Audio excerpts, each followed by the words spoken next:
Hello everyone, आप सभी का स्वागत है हमारे YouTube channel online study class में। आज की इस वीडियो में हम देखेंगे छत्तीसगढ़ प्रयोगशाला परिचारक परीक्षा 2026 लैब अटेंडेंस। इसमें हम देखने वाले हैं रसायन विज्ञान केमिस्ट्री से मोस्ट इम्पॉर्टेंट एमसीक्यू। टॉपिक 1 है विलयन सॉल्यूशंस। क्वेश्चन नंबर 1 है विलयन किसे कहते हैं?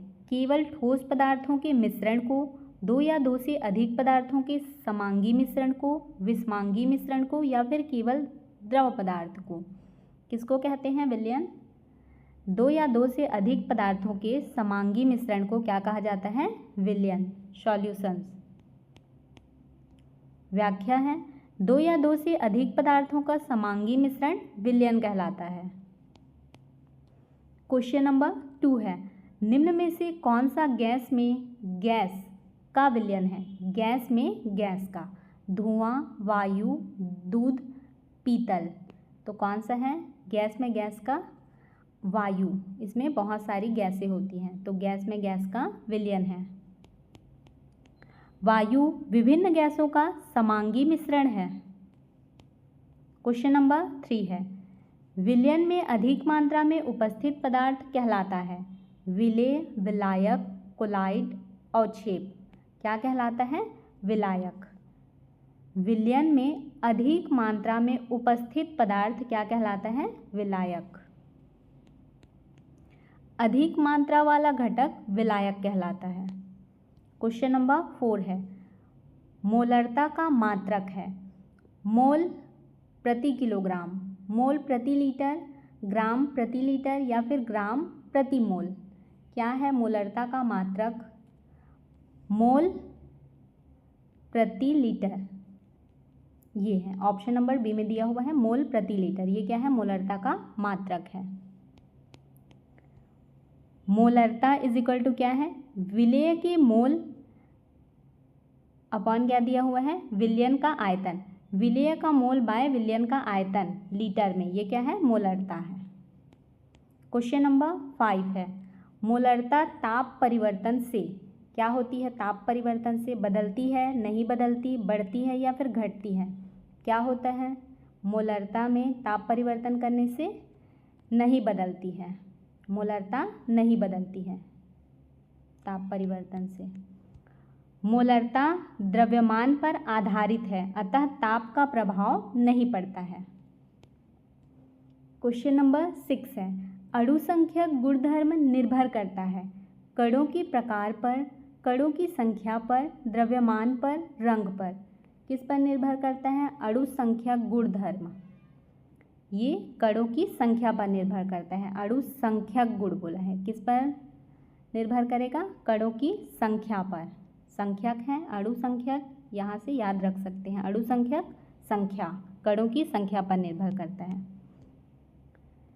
व्याख्या में बोला गया है कॉलिगेटिव प्रॉपर्टीज केवल कणों की संख्या पर निर्भर करती हैं। अणुसंख्यक है। क्वेश्चन नंबर 7 है निम्न में कौन अणुसंख्यक गुणधर्म नहीं है? पूछा है परासरण दाब, कवतनांक उन्नयन, हिमांक अवनमन, या फिर पृष्ठ तनाव। राइट आंसर है ऑप्शन नंबर डी पृष्ठ तनाव। ये क्या है? अणुसंख्यक गुणधर्म नहीं है। पृष्ठ तनाव अणुसंख्यक गुणधर्म नहीं है। क्वेश्चन नंबर 8 है राउल्ट का नियम किससे संबंधित है? वाष्प दाब, घनत्व, श्यानता, चालकता। राइट आंसर है ऑप्शन नंबर ए वाष्प दाब। राउल्ट का नियम किससे संबंधित है? वाष्प दाब से। राउल्ट का नियम वाष्प दाब में अवनमन से संबंधित है। क्वेश्चन नंबर 9 है शुद्ध विलायक का वाष्प दाब सदैव होता है विलयन से कम, विलयन के बराबर, विलयन से अधिक, या फिर शून्य। कैसा होता है? शुद्ध विलायक का वाष्प दाब हमेशा विलयन से अधिक होता है। विलेय मिलाने पर वाष्प दाब घट जाता है।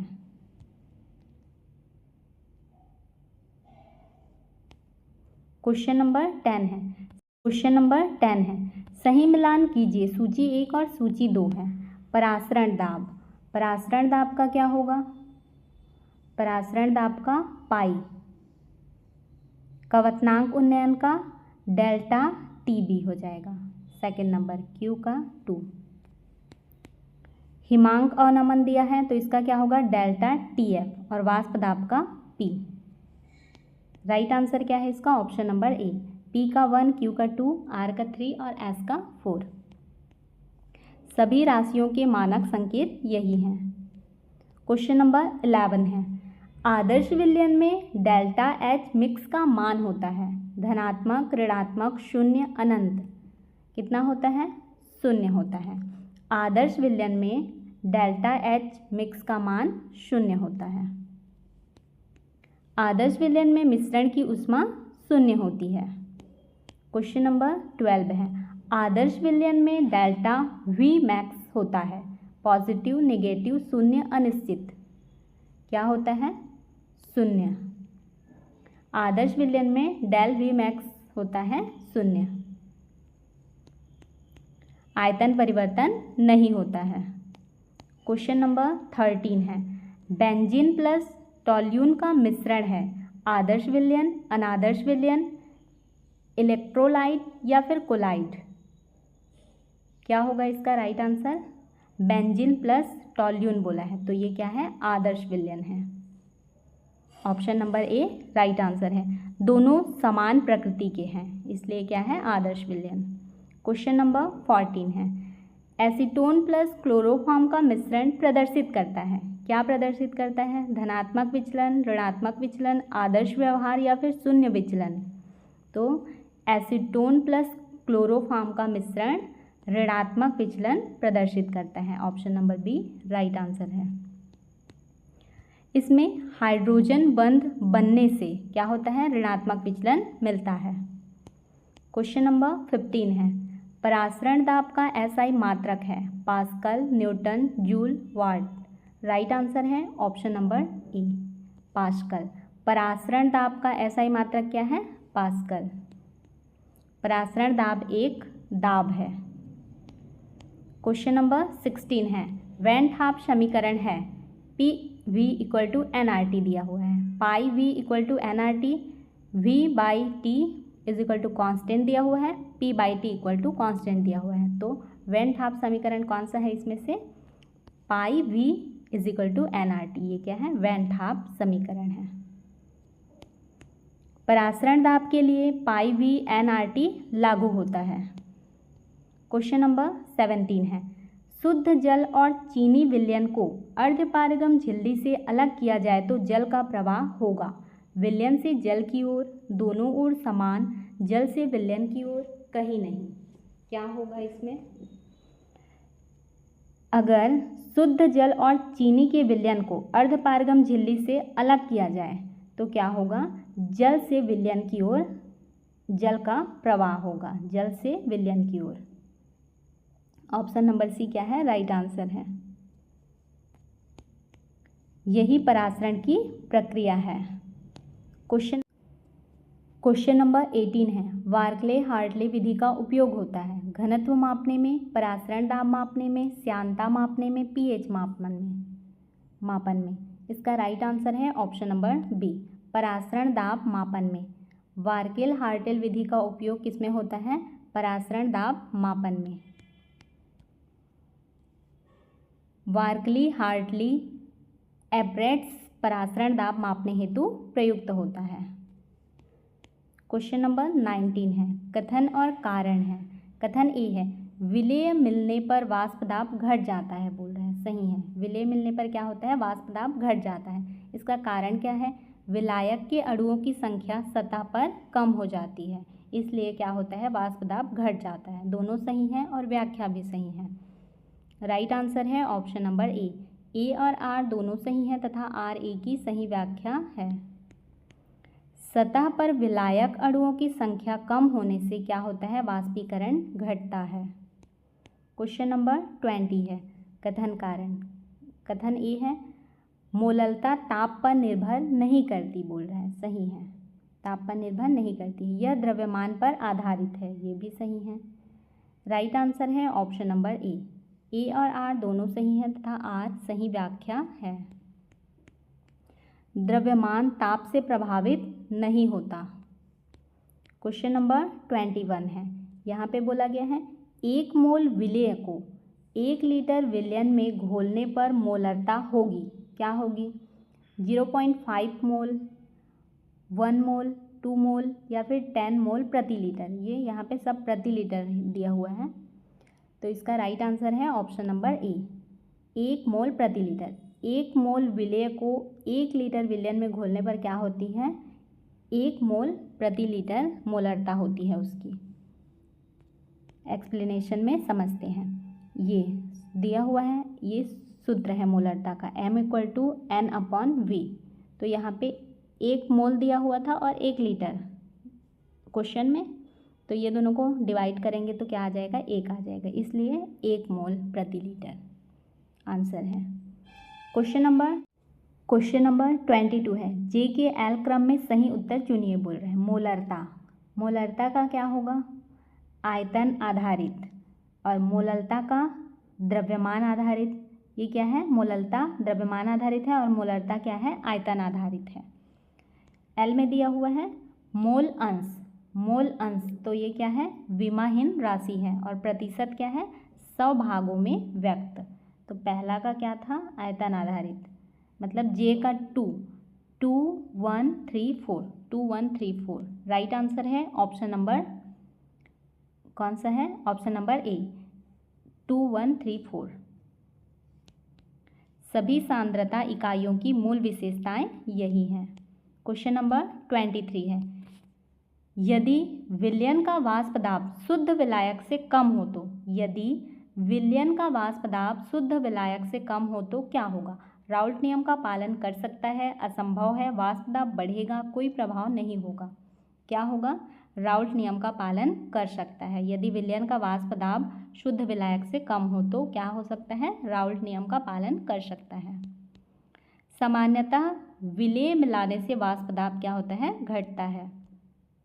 क्वेश्चन नंबर 24 है, निम्न में सबसे अधिक अणु संख्या गुणधर्म कौन प्रदर्शित करेगा? 1 मोल NaCl, 1 मोल ग्लूकोज, 1 मोल यूरिया या फिर 1 मोल सुक्रोज। क्या होगा इसमें? निम्न में सबसे अधिक अणु संख्या गुणधर्म कौन प्रदर्शित करेगा पूछ रहा है, तो इसका राइट आंसर है 1m NaCl। ये सबसे अधिक अणु संख्या गुणधर्म प्रदर्शित करेगा। क्यों करेगा? क्योंकि NaCl आयनों में टूटता है, कणों की संख्या अधिक होगी आयनों में टूटने के कारण। क्वेश्चन नंबर 25 है, हिमांक में अवनमन का सूत्र है delta TF = KFM, delta TB = KBM, पाई = CRT, P = nRT। इसका राइट आंसर है option number A, delta TF = KFM। ये क्या है? हिमांक में अवनमन का सूत्र है, याद रखना है इसको, डेल्टा TF = KFM। क्रायोस्कोपी का मूल सूत्र है बोल रहे हैं। क्रायोस्कोपी मतलब हिमांक में अवनमन। नेक्स्ट क्वेश्चन है, कवथनांक उन्नयन का सूत्र है delta TF = KFM, delta TB = KBM या फिर PV = nRT, P1x1 = P2x2। क्या है इसका? इसका राइट आंसर है option number B, delta TB = KBM। ये क्या है? कवथनांक उन्नयन का सूत्र है। कवथनांक उन्नयन का सूत्र डेल्टा TB = KBM, याद रखना है। इम्बिलियोस्कोपी का सूत्र है कवथनांक में उन्नयन। क्वेश्चन नंबर 27 है, यदि किसी विलयन का वाष्प दाब अपेक्षित मान से अधिक हो तो वह प्रदर्शित करेगा, क्या प्रदर्शित करेगा? ऋणात्मक विचलन, धनात्मक विचलन, आदर्श व्यवहार या फिर कोई नहीं। राइट आंसर है ऑप्शन नंबर बी, धनात्मक विचलन। यदि किसी विलयन का वाष्प दाब अपेक्षित मान से अधिक होगा तो वह क्या प्रदर्शित करेगा? अधिक होगा तो धनात्मक विचलन प्रदर्शित करेगा। पॉजिटिव डिविएशन में वाष्प दाब क्या होता है? अधिक होता है। क्वेश्चन नंबर 28 है, JKLM का क्रम मिलाने बोल रहे हैं, मिलान करना है। तो परासरण दाब का क्या होगा? परासरण दाब का पाई यहाँ पे दिया हुआ है सेकंड नंबर में। हिमांक और नमन, हिमांक और नमन का इसका क्या हो जाएगा, इसमें क्या क्या दिया हुआ है, ये डेल्टा टी एफ अभी देखे हैं, डेल्टा टी एफ कवतनांक और नयन का वहाँ पे दिया हुआ था, डेल्टा टी बी, ये दोनों को याद रखना है। वाष्प दाब और नमन इसका हो जाएगा डेल पी, वाष्प दाब का याद रखना है हमेशा डेल्टा पी होगा। इस प्रकार से 2, ये पहले नंबर का था, 2413 ये क्या है, राइट आंसर है 2413, ये ऑप्शन नंबर ए में दिया हुआ है, ये क्या है, करेक्ट आंसर है। सभी अणुसंख्यक गुणधर्मों के संकेत याद रखने योग्य हैं। क्वेश्चन नंबर 29 है, निम्न में कौन सा अर्धपारगम झिल्ली का उदाहरण है, तांबा पत्र, प्लास्टिक सीट, सेलोफेन झिल्ली या फिर लोहे की चादर। राइट आंसर है ऑप्शन नंबर सी, सेलोफेन झिल्ली, ये क्या है, अर्धपारगम झिल्ली का उदाहरण है। सेलोफेन मेम्ब्रेन क्या है, अर्धपारगम झिल्ली है। क्वेश्चन नंबर 30 है, असर्शन और रीजन वाले क्वेश्चन। कथन ए है, आदर्श विलयन राउल्ट के नियम का पालन करते हैं, बोल रहा है, सही है। आदर्श विलयन क्या करेंगे, राउल्ट के नियम का पालन करेंगे। इनमें ए बी बी तथा ए बी अणुओं के बीच आकर्षण बल लगभग समान होता है, सही है ये भी। राइट आंसर है ऑप्शन नंबर ए, दोनों सही है तथा आर सही व्याख्या है। समान आकर्षण बल के कारण आदर्श व्यवहार प्राप्त होता है। इसका पीडीएफ आपको हमारे व्हाट्सएप ग्रुप पे मिल जाएगा। आपको हमारी यह वीडियो कैसी लगी कमेंट करके ज़रूर बताएं। यदि आपको हमारी यह वीडियो हेल्पफुल लगी हो तो वीडियो को लाइक करें, अपने दोस्तों के साथ शेयर करें और चैनल को सब्सक्राइब करना बिल्कुल भी ना भूलें।